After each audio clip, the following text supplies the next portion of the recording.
So medically, you've made a very good recovery. Well, that's good. I'm glad to hear you say that. And that, that's really pleasing. And what I wanted to move on to for the last few minutes that we're together this afternoon is to ask you about the kind of things that you might do to make sure that you keep your heart as healthy as possible. And we could talk about a number of things. We could talk about eating, drinking, smoking, exercise, or, however, there might be something else that's of greater concern to you at the moment, which you'd prefer to talk about, and which makes all these other things for today just not important to you. And that's really up to you how you want to use the time. You mean to say that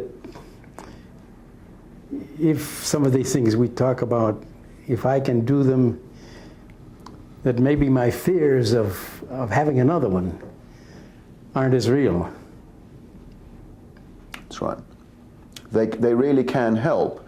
But I've learned from experience that people aren't always ready to make what can be quite difficult changes. And my job isn't to push you into making changes you're not ready for, but to try and help you work out which ones you might be ready to think about.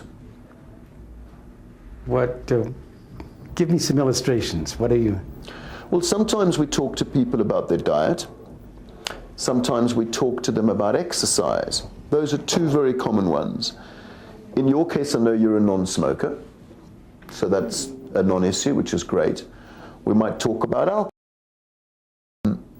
It's really up to you. I guess the question is, given the way you are living your life now, can you see any room to improve on any of these health behaviors? Or do you feel, no, actually at the moment I'm doing about as well as I can, and that's it for the time being? Well, essentially my use of alcohol is pretty much a social thing, I guess, and perhaps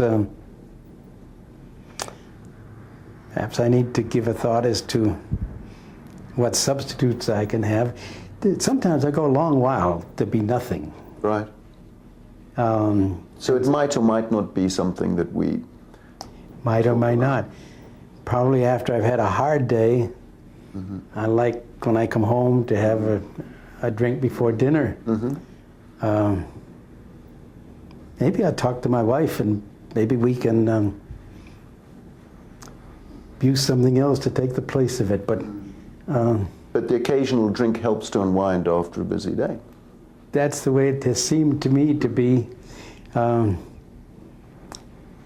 I'm not so sure that one single one does any great amount, but if we're out with a group of people, maybe that's more. I'd like to think about this more and try to see what we can do to. If you think that would be helpful, I'd like to. I'm not sure, because I know from your records that you're not a heavy drinker. No. And we've got this difficult task of trying to balance out where you're going to make the most gains. And I'm not sure whether it's the alcohol. It might be in some other area. And so that's what we need to do, is to try and have a bird's eye view of all of the different aspects of your lifestyle before leaping into one, because you might be right. Having one drink after a busy day actually helps you unwind and does your heart good, I mean. When you talked about diet, do you have a diet that I have to follow? It's possible that we can give you one, yeah.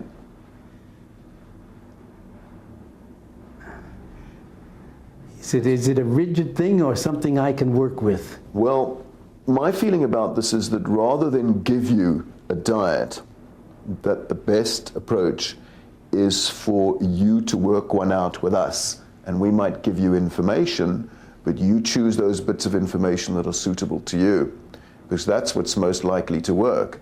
And this afternoon, I wouldn't really like to give you a diet sheet, because I think it would give you the wrong message that I've got to stick to this regime. Yeah, I guess you made me feel a little better about that, because I've had this diet thing before, you know. Exactly. But if you can make suggestions when I come in another time or something, we Can have a look at that. yes, we'll have a look at it and see whether or not. Meanwhile, my wife and I will talk about this. Yeah, yeah. And so we might be talking about some small changes to the way you eat rather than a new diet regime. I think we could probably. Yeah.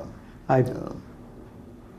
Yeah. So you're keen to do something if it'll help and if Yeah, because I do have a little fear of this thing and coming back, and if there are some of these things I can do,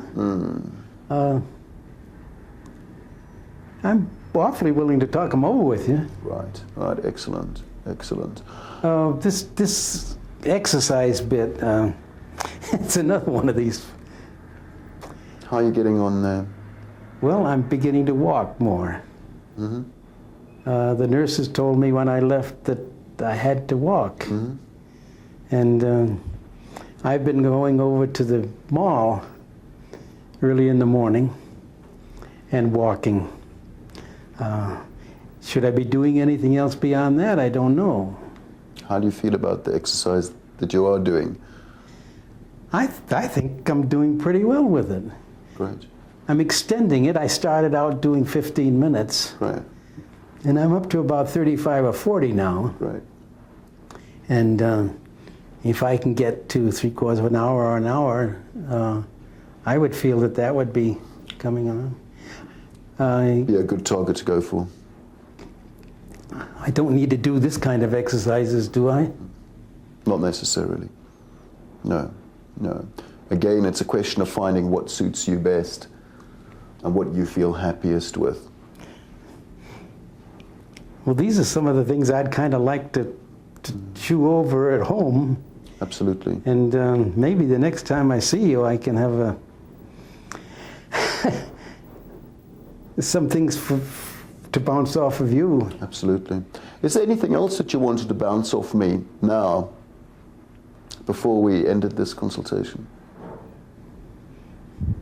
Well, no, I guess that's the main thing. I want to feel that I'm doing what I can to make sure that I don't have another one right away. And I'll do what I can do. But, I was kind of afraid you were going to give me a strict diet that I couldn't stick to, and you were going to give me rowing exercises and that sort of thing. And I guess if I can work these at home, then come back and see you. That'll be best, definitely. Small, steady changes that suit you, that you choose, are the ones